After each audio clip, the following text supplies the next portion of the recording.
Okay, let's start at the beginning. This is the Four of Cups.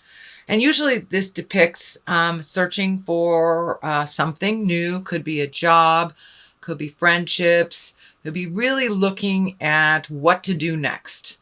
But it looks like the three things that you're really studying aren't the fulfilling thing. There is something right in front of you. This could be, as I said, a job, a decision, something that's right in front of you. So, go with the flow a little bit and let spirit show you what the next step is. It looks like you're putting an awful lot of energy into things that are kind of falling short for you. So go with the flow a little bit and see what that brings you. But it looks like the things you're concentrating on is not really what your next step is. So what crosses you is your magic. And this looks like that when I ask Spirit what this means for you, Aries, you are very much in tap with your magic, and it doesn't look like it's consistent for you. You really tap into it. You start either meditating. It could even be movement of some kind, dance, something that brings you to that Zen place. And then you struggle with the trust in yourself. You struggle with the journey. So trust in yourself, trust in the journey. You're exactly where you're supposed to be. It does look like you are ending something right now, and there's been a bit of resistance to ending it. So it looks like the final throes of the change, but it is coming to a head. Whatever it is coming to a head. So don't forget your magic, Aries. Don't forget your capabilities. Have faith in yourself and all of your wonderful skills. But it looks like that you really go back and forth between kind of I am the greatest and I am nothing. We are neither one of those. We are neither one of those. We are magic in our essence for just being here on the planet. So don't lose faith in the journey and your skills. But it really looks like you go way up and way down. And finding the balance with that is what you're searching for right now, is finding the balance that will help you make more healthy decisions for yourself. But it does look like this infinity over the head of the magician dictates to me is get out of your head a little bit and just take one step into your future with a little more faith in yourself and your abilities. And if that means calling on your angels, that's cool. If that works for you, that's cool. That's what I do when I lose faith in myself and the journey. But it's time to ignite that passion for life, time to ignite that magic and hold the vision of your highest creative essence. But yeah, so that's kind of what's happening. The Fool is right here. This is a great card. It is also not like the Death card. It usually means take a leap of faith. If there are two roads come to meet you, take the road less traveled. Take the new road. Take a leap of faith. Try something new. We know you know how to do certain things. Try something new. Push yourself a little bit and color outside the box. Just push yourself out of your comfort zone. It looks like you've been in that comfort zone for a while and it's all of a sudden changing. So don't be afraid to take that step into the unknown. Don't be afraid to look foolish by making some changes that others would not. You are a go-getter, Aries. You have bravery to start the new things. So don't lose that bravery now. Don't lose the faith in yourself. What is in the past here is the 3. This is kind of a joyous, celebratory card. It's also one of surrounding yourself with people that you feel comfortable with, that you don't have to put on an airs. You don't have to put on a show. You can have a bad day if you want. These are the friends of your heart. These are the family of choice. And it looks like you have embraced reconnecting with many of them. You do have 2 isolating cards here.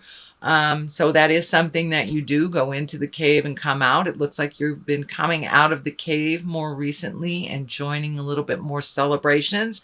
This also has a family feel to it. So there may be some celebrations within your birth family or your family of choice.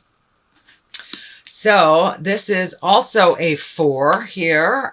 So you have 2 4s. So you're kind of right in the middle of making some decisions, really mulling things over, finding separateness from people's opinions, ideas, and expectations, and really seeing how you want to grow. It does feel like there's a sense of aloneness or loneliness with this card. Not so much with the Hermit, that's more of an exalted check-in with spirit. This is more of an isolation or loneliness. So when you're getting down, do not isolate. And this is feeling like it's the present time.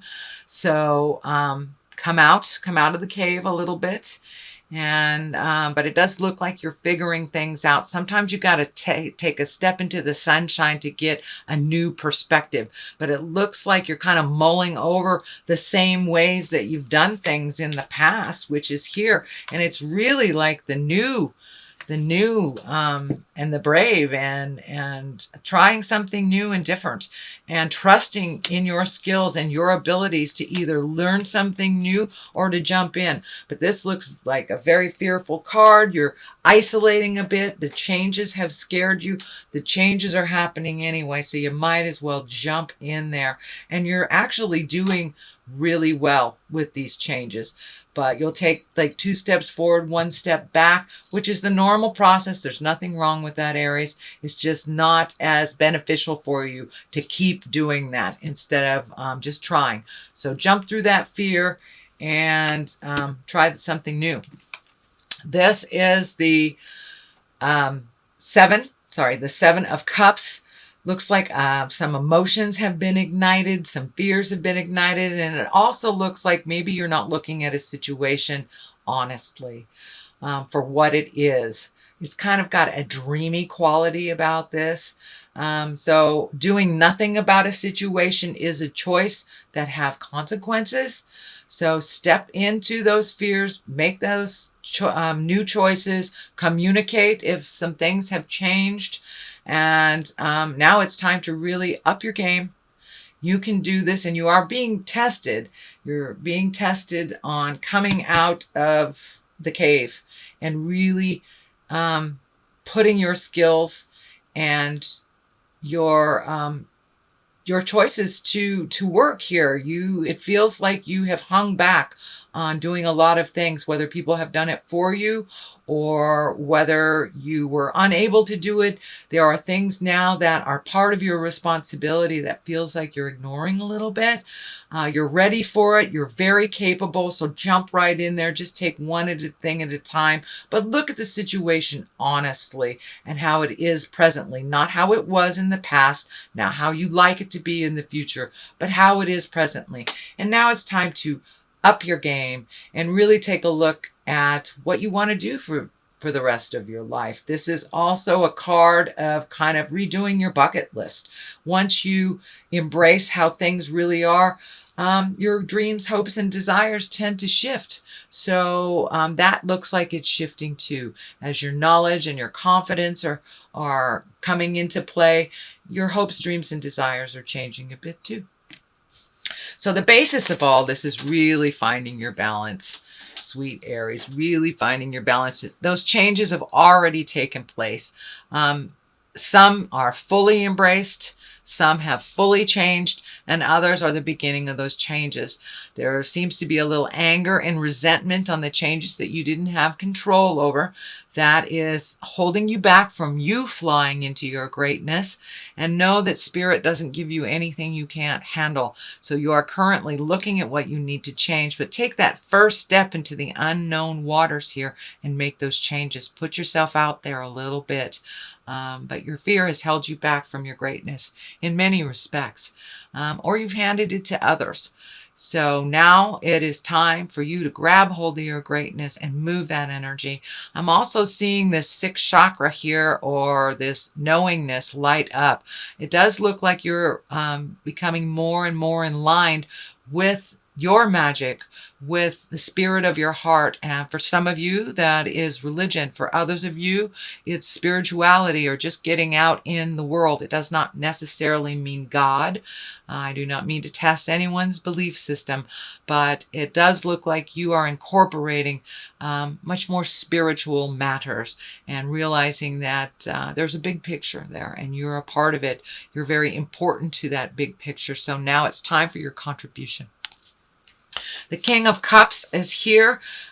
This does feel like a person. This is an advisor. This is a water sign, Pisces, Cancer, Scorpio. This is most likely someone over 30 or 40. Can be male or female, but it does feel like an advisor, someone that is your cheerleader, someone that has always been on your side. But it looks like you have chosen to let him or her in and out of your life, But it looks like they're solidly there. They have some positive messages for you, and don't be afraid to ask for help from this king. They are a great advisor, and it looks like a lovely friendship. Does not feel like a lover, but it does feel like either a parent, a mentor, a friend, some of great wisdom that doesn't steer you wrong. But it does look like they've pissed you off in the past by just speaking their truth, whether you were ready for it or not. It could have been delivery. You are ready, and they are one that is not going to mince words. They are one that will tell you the truth, even if it will piss you off. So they are a good barometer, a good register of how you're changing reality. How you are changing your reality. Now the Hermit here is a 9. It is an intrinsic card. It is kind of block out all the static of the world so you can make a decision. It is looking at something very seriously. It is taking a step into your greatness. It is releasing some behavior that has always been a part of you. It looks like it's a legacy part of you, whether it is codependency or manipulation. It is something that no longer serves you. It is on the negative side of the spectrum, that you are no longer finding it as useful. So you are growing leaps and bounds, Aries, and speaking your truth, but really take the time to give yourself that kudos and go into your meditation space or your exercise space, or just that alone, quiet, resting space within your heart, so you can release the residue or the rest of this behavior that really wasn't yours. It looks like it was given to you by either a parent or a family legacy. This could be like a destructive personal behavior, either addiction, manipulation, lying, something like that, that is on the negative spectrum. It can also mean a religion that is very stoic and very isn't in line with you. So it may be shifting your awareness to a religion or non-religion. It could be science, but it is it's a big shift, and it's been a long time coming. So for many of you, it could be addiction, alcoholism, drug addiction, things like that. But that looks like it is the residue. It is no longer a big part of your life, and the death card is here. So that means the ending of behavior. It could be the end of a relationship or the end of how it was, the dynamics of a relationship. The Empress is on one side. I don't feel that this is pregnancy, although the Empress it can very much be for fertility. But I'm feeling for you, Aries, it means planting the seeds of your new growth and not being afraid to nurture it and water it and focus all your energies on your own growth, not handing it off to someone else, and not taking on other people's things as well, and neglecting your own creations. So the Lover's card is here to the left. So I do think that there is something ending in a love relationship. It can be a friendship, but it is really feeling more like a sexual lover. Could be divorce, could be separation, or just a change in a current relationship where there is more equality and distribution of effort and finances. So something is coming more into balance, and old ways of a relationship are coming to an end. The Empress on the other side is nurturing, maternal things, watching a seed grow, planting that seed, projects, new jobs. So the new horizon for you, Aries, is actually one that looks really full of new beginnings, taking a chance, and just kind of jumping in past your fears. I know that that was part of your focus last month. It is more the same, but it is a little bit more intense if you have not made those choices. If you have made those choices, you started putting one foot in front of the other, then you will reap the benefits of an emotional risk, but only if you took that risk. So Aries, that is your reading for the month of March. I'm going to throw some of these. Okay, time to plant those seeds. Seeds of change. And karmic relationships. So it looks like your karmic relationship is changing and growing. Now that might be your relationships with your children, your family, not necessarily a lover, although releasing this lover, releasing this relationship, maybe making room for that karmic relationship. Every person that we come in contact, we learn from, and there's an agreement to do so. Whether it is positive or negative, we always take away some lessons from it. And farm, basically time to plant those seeds. Plant those seeds of your greatness, Aries. You have wonderful ideas. Now it's time to really nurture yourself, your ideas, and get moving. You know, it takes some hard work on the farm. So it's time to take that energy and those ideas from your head and put them onto the earth plane and work that idea. Put a little effort behind it, and I think you will see your magic grow.